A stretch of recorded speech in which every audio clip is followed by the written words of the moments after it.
Sagittarius, hi. Welcome to Mr. Queen PH. Titingnan natin ang energies na parating sa inyo ngayong third quarter ng 2024, July, August, September. So if you are interested in private readings, meron tayong link sa description at sa pinned comment. Maka-check nyo na lang kung gusto nyo mag-book for a private reading. So let's see, Sagittarius. What's up with you? Third quarter ng 2024, you have flying fish. So, this is taking a leap of faith, no? Mas nagiging malakas ang loob mo. Maaring meron kang susubukan ngayong third quarter ng 2024 na parang maglalakas loob ka na gawin na. Maaring sa career mo, no? Bagong trabaho, bagong business, or even sa relationship, lalo na kung matagal ka nang walang naging karelasyon, at may darating, tapos, maaring hindi mo na patatagalin pa. You will just get into action. Oo. Like, oh, sige, let's go, let's do this, ganon. Oo. So, you are taking a leap of faith. Mas malakas ang loob mo na sumubok ng mga bagong bagay. Let's see what else.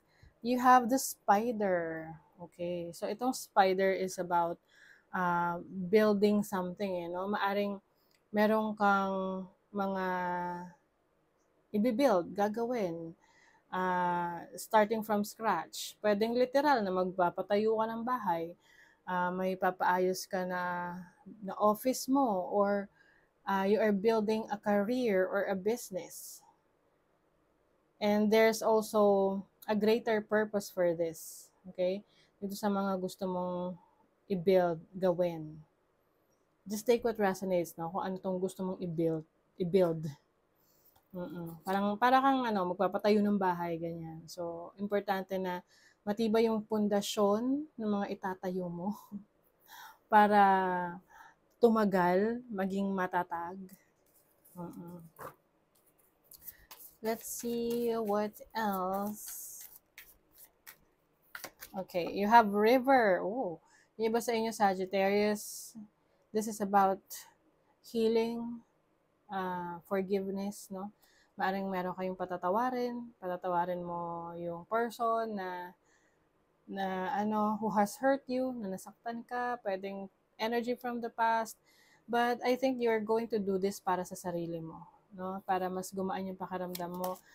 At yung pagpapatawad kasi, yan yung simula ng pag-heal natin when you have finally forgiven the person or yung sarili mo. So that's part of letting go of the past. And yung iba sa inyo, mas magiging adventurous ngayong third quarter. Like, parang may mga gala or lakad kayo na unexpected. Yung wala sa plano, oo. Parang lang talaga, spontaneous lang na, halimbawa, maisipan mo pumunta sa Boracay, pupunta ka na lang basta. Wala sa plano, yung mga ganon. Or, bibili ka ng sasakyan, wala sa plano, bibilhin mo na lang, yung mga ganon. So, it's so much adventure. There's so much adventure. O yan. So, may Eight of Cups, the High Priestess, Knight of Swords, the World. O, yung iba sa inyo, unexpected travel, ha? Yung iba, maaring unexpected rin. Meron kayong iiwanan na situation. You're going to walk away from a situation that is no longer serving your highest good. May pagtalikod. Tatalikuran mo na para may ipurso ka na iba. So, this can be a career. I think isa ito sa, leap of faith, no? Sa lakas ng loob na gagawin mo. Kasi alam mo sa sarili mo, no? With the High Priestess, alam mo sa sarili mo na kaya mo. Alam mo na this is for your own good, for your own benefit, at alam mo na magiging maganda yung resulta nitong gagawin mo. With the World card, this is about achievement. So, yung iba sa inyo, merong pwedeng unexpected travel sa ibang bansa, or maaring meron kayong project na matatapos ng mas mabilis kaysa sa inaasahan ninyo. You also have the Judgment card. So this is reinventing yourself. This is a brand new you. Maaring nare-realize mo pa yung iba mong abilities, yung skills mo. So, pwedeng may mga susubukan kang bago. And I think part of this reinvention is also parang bagong direction na tatahakin mo eh. Meron kang ile-let go anything na toxic, anything hindi na healthy sa'yo. You're going to let that go. Kasi gusto mong i-reinvent yung sarili mo to a better version of yourself. Like, version 2.0, ganon. So, tignan natin, money, career, finances. You have the 10 of vessels or 10 of cups. You have the strength card, so Leo energy, and then the 6 of swords. Oh, for some of you, sa career, finances, meron kayong lilipatan na mas maganda, mas magiging masaya ka, mas fulfilling, mas beneficial sa family mo. Oo. Although hindi ganun kadali para sa'yo na umalis dun sa dating work, dating trabaho, career, pero itong bago na susubukan mo or sisimulan mo is exciting, no? Exciting para sa'yo. Maaring sa bagong trabaho na to, mas madalas mo nang makakasama yung family mo or mas marami kang ma-achieve or matutupad na pangarap para sa pamilya mo. Oo, kaya mas excited ka.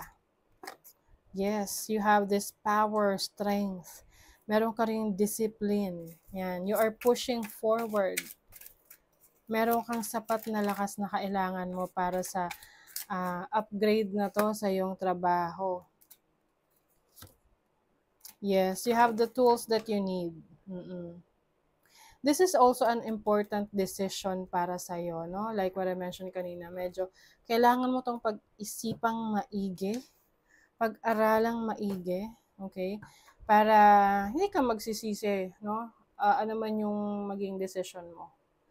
Kasi pwede pa rin naman na maapektuhan ka or maimpluwensyahan ka ng ibang tao eh. Lalo na kung nahirapan ka magdesisyon, syempre hingi ka ng advice sa iba.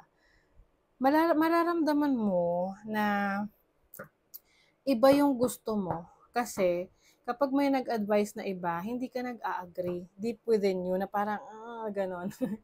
may resistance. Halimbawa, sabi mo, ang gusto mo mangyari is mag-abroad, no? Tapos humingi ka ng tulong, advice sa kaibigan mo. Tapos sabi ng kaibigan mo, paano yan? May iwan mo yung family mo. Mas okay na dito, ganyan. Pero deep within you, hindi ka nag-a-agree sa kanyang advice. So, ibig sabihin nun, your gut is telling you na, yeah, to pursue pag-abroad, ganon. Example lang yan, okay? Can be any decision that you're going to do sa career or sa finances mo.